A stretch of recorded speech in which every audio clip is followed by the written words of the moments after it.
Hola, ¿cómo están? Bueno, vamos a ir comentando en las fichas que nos quedan algunos temas que nos quedaron pendientes. En este caso tiene que ver con el tema de hipótesis. Eh, Vamos a tratar en digamos, en este comentario de comentar algunas de las características que poseen con la función que cumplen en la investigación. Empecemos entonces por definir hipótesis como las explicaciones tentativas del fenómeno investigado que se formulan en forma de proposiciones. ¿Sí? Explicaciones tentativas del fenómeno investigado que se formulan en forma de proposiciones. La cualidad que poseen las hipótesis de ser tentativas resulta de que las proposiciones, recuerden, es algo que puede ser verdadero o falso, ¿sí? Una proposición es algo que puede ser verdadero o falso. O sea que podemos predicar verdad o falsedad. ¿Sí? Entonces son tentativas esas explicaciones porque van a ser sometidas a un proceso de prueba mediante lo que denominamos, y ya hemos comentado, verificación empírica. Es decir, tenemos una idea que nos parece viable acerca de cómo funciona un aspecto de la realidad. Luego vamos a ver si esa idea se adecua al modo de funcionamiento de un fenómeno, proceso o la manera que tiene un objeto de manifestarse. Esto nos dice, digamos, estas cosas que estamos diciendo, que es un enunciado conjetural sobre la relación entre variables o dimensiones analíticas y que las hipótesis nos da elementos de prueba acerca de cómo se relacionan esas dimensiones y esas variables. Vamos a tratar de ir viendo qué queremos decir con estas cuestiones con las que comenzamos a encarar el tema de hipótesis. La recolección de hechos relevantes para una investigación se realiza conforme a un armado conceptual. Las hipótesis nos van a guiar en tanto estén bien relacionadas con el problema que supimos construir. Recuerden que decíamos que el problema implica la posibilidad de que sea sometido a prueba empírica. Esto es factible cuando contiene implicaciones para probar las relaciones que establecemos, cuando podemos medir, evaluar, cualificar de alguna manera. Habíamos visto anteriormente, en otros videos, en otras intervenciones, que el marco teórico resulta de una especie de lectura intencionada, es decir, una lectura que se realiza con el objeto explícito de desarrollar un dispositivo conceptual que se ajusta a nuestros propósitos. De alguna manera es el lente con el que vamos a mirar la realidad. Tiene una relación con los antecedentes, ¿sí? Dado que la construcción y elección de nuestros conceptos se realiza en el proceso con el que ordenamos la masa de información vinculada a nuestro problema. Y en función de esto podemos identificar qué se dijo, cómo se dijo y quién lo dijo. Entonces, antecedente y marco teórico nos van a señalar un área problemática para la que no se dio respuesta anteriormente. ¿Sí? O buscamos algún foco de interés que intenta ser novedoso. Esto se formaliza con los objetivos. Los mismos indican operaciones intelectuales necesarias para responder a nuestros interrogantes. Recuerden que se expresan en términos de metas a alcanzar y luego las técnicas de recolección de datos nos van a permitir cumplir esas metas. En este sentido conviene recordar que una teoría cuenta con hipótesis de punto de partida, con sus consecuencias lógicas y observacionales. Las hipótesis son de alguna manera los instrumentos de trabajo de la teoría. El sentido de teoría en este caso se relaciona con la generalización empírica que utilizamos para explicar. ¿Sí? De las teorías es que derivamos nuestras hipótesis. Anteriormente también habíamos dicho que las mismas conceptualizan la realidad por alguna de las formas que mencionamos, digo las teorías, ¿no? Describir, explicar, interpretar, predecir.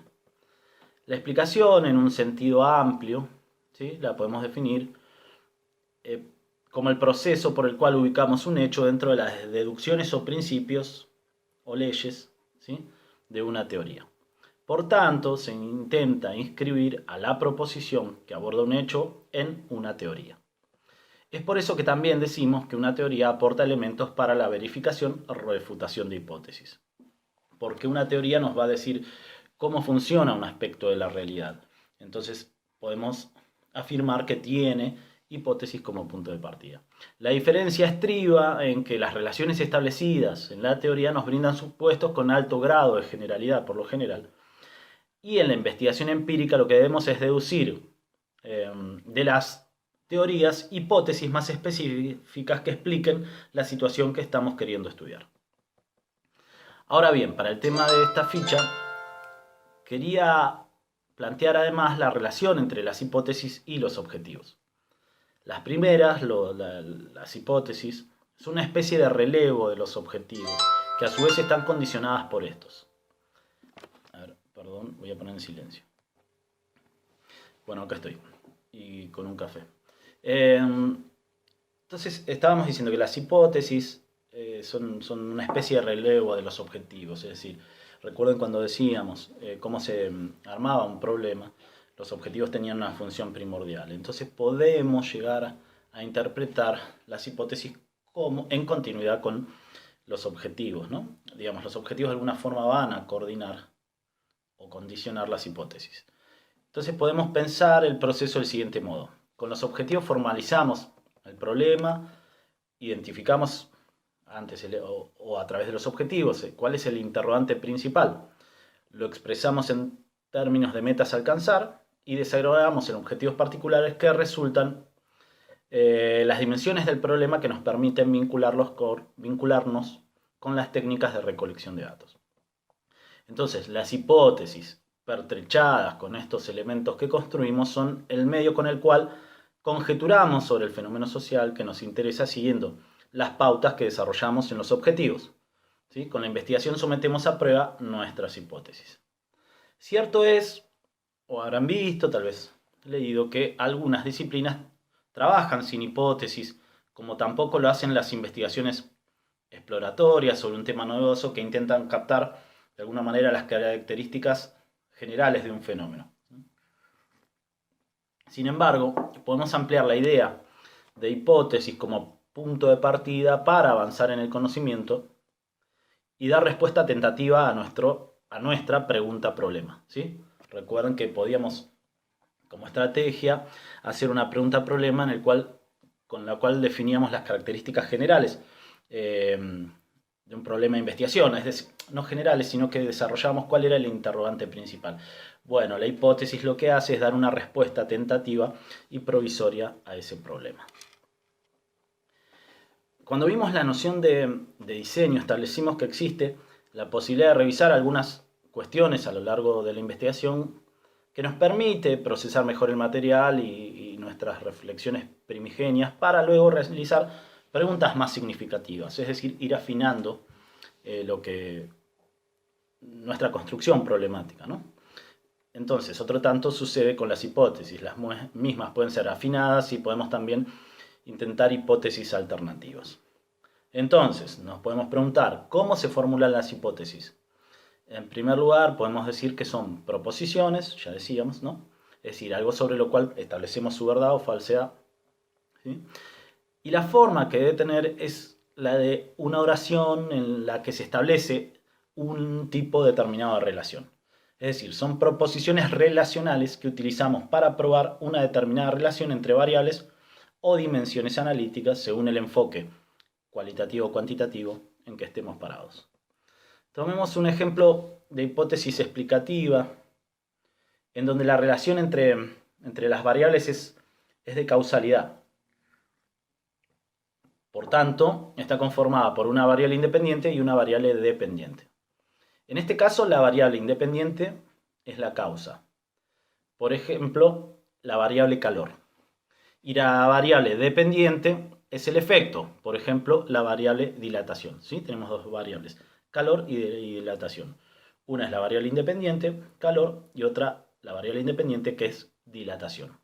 El objeto o unidad de análisis acá podría ser el metal. Entonces nos quedaría como hipótesis el calor dilata el metal. Podemos complejizar este sencillo ejemplo, ¿no?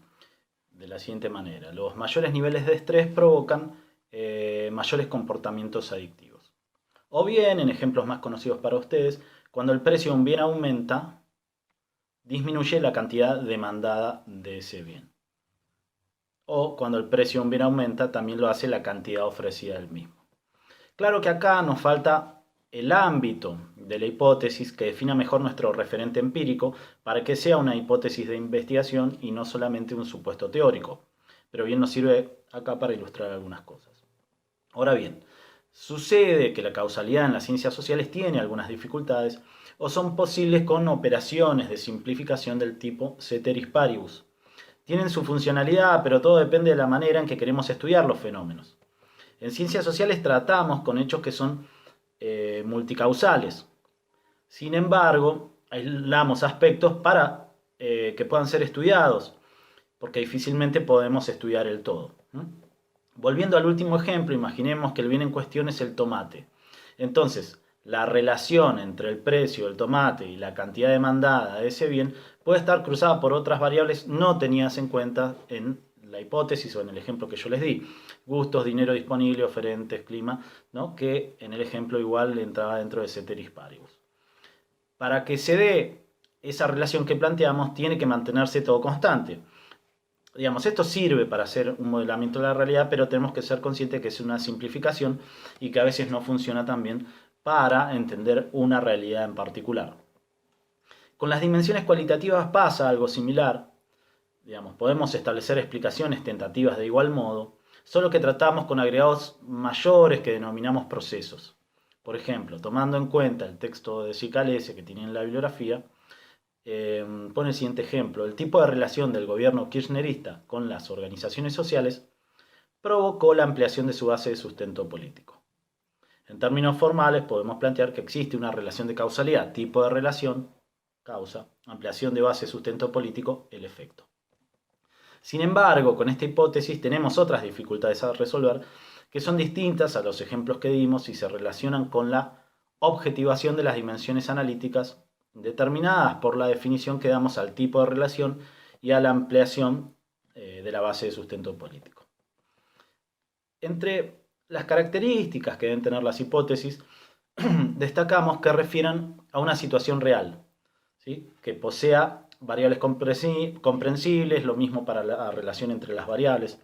También que los términos y relaciones de las hipótesis sean observables y medibles. Esto hace referencia también a la factibilidad de un proyecto de investigación. Y que estemos provistos de las técnicas adecuadas para que las variables que definimos puedan medirse. Tienen una función descriptiva explicativa, en tanto que nos provee de proposiciones acerca de un fenómeno. También tendrá la finalidad de probar teorías o sugerir nuevos aspectos de una teoría. En suma, las hipótesis deben ser claras y debe estar bien descrito su referente empírico y las fuentes que utilizamos, puesto que lo contrario no tendríamos la posibilidad de corroborar lo que tentativamente estamos sosteniendo. La función de ser las guías de la investigación, como decíamos, deviene de la situación por la cual van a orientar las actividades que debemos realizar para probarlas, en estrecha relación con los objetivos y en relevo de los mismos. Las hipótesis, junto con los objetivos, son importantes para avanzar en el curso de la pesquisa. Al plantear un problema de investigación, elaboramos preguntas.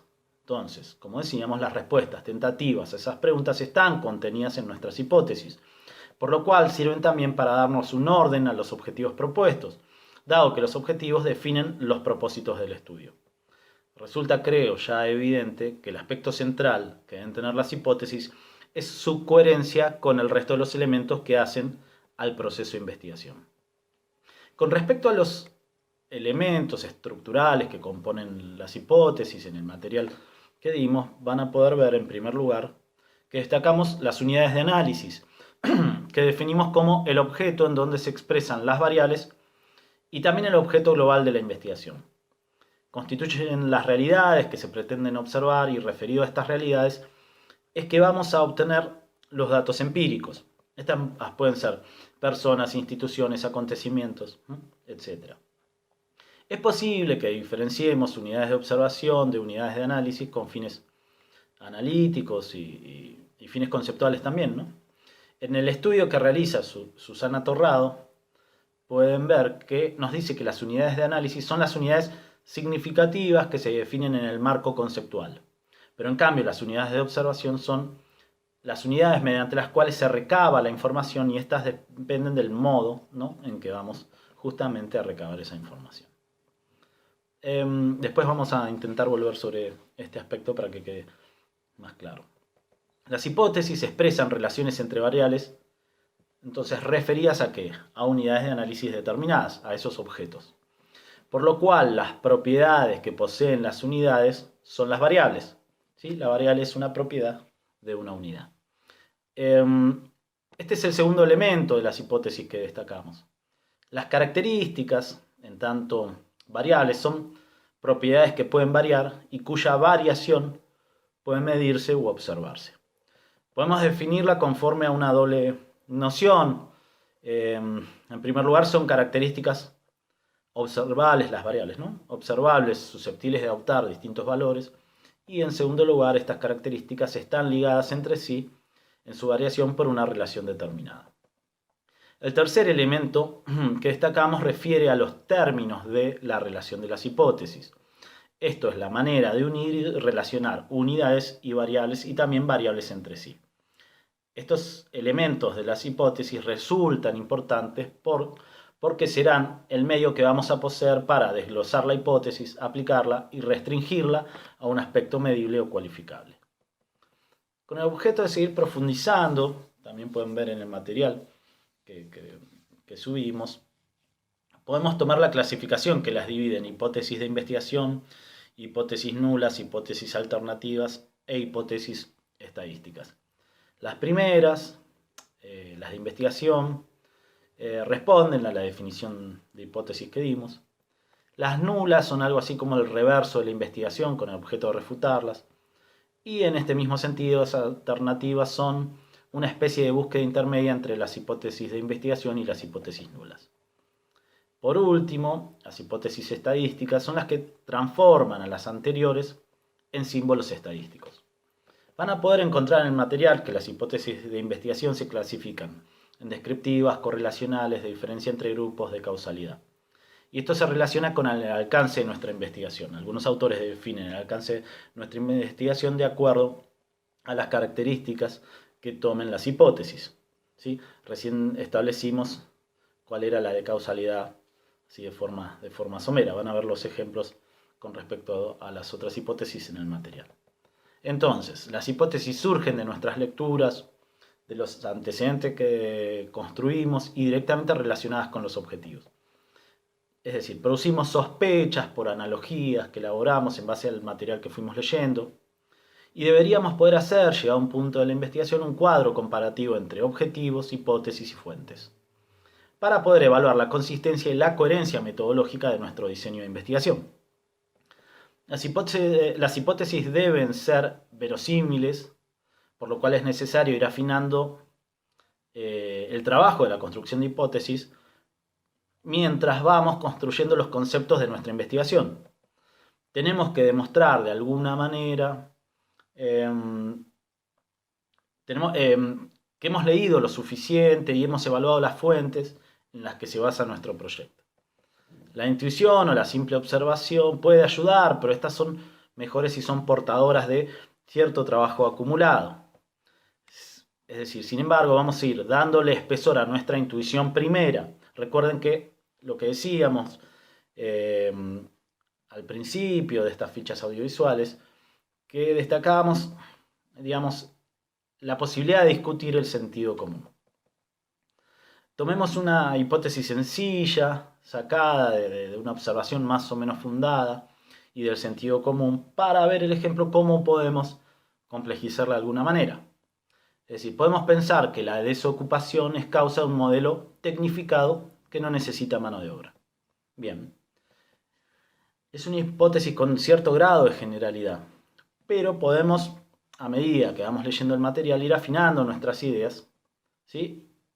A medida que nos vamos haciendo otras preguntas. Por ejemplo, ¿cambió la relación de la composición orgánica del capital?